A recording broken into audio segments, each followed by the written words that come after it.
Okay, question 10.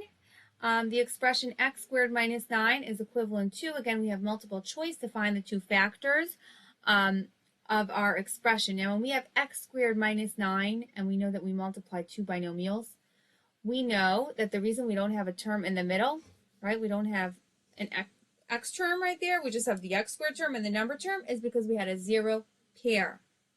Okay, look at your choices. Is 2 and negative 8 a zero pair? I don't think so. Negative 2 and 8? No. 9 and negative 9? 9 and negative 9 are a zero pair. But that's not going to work because we have to multiply those two binomials. We're going to get 9 times negative 9 is negative 81. Not what we want. 3 and negative 3? Yes, that's a zero pair. X minus 3, x plus 3. Now, I still want to show it to you like two other ways just to be clear on the difference of squares, okay? So let me look at this in a box, okay? Let me see, what do I mean by a zero pair? Well, if we put x squared in here, okay, and we put negative 9 here, so we know x times x is x squared. We don't have any other option for x squared, fine. Negative 9.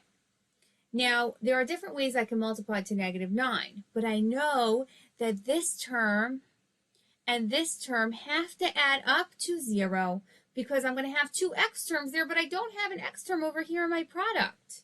Okay, so there's going to be something times x and something times x. It has to be the same thing, but one time it's positive, one time it's negative, so that's why it cancels out.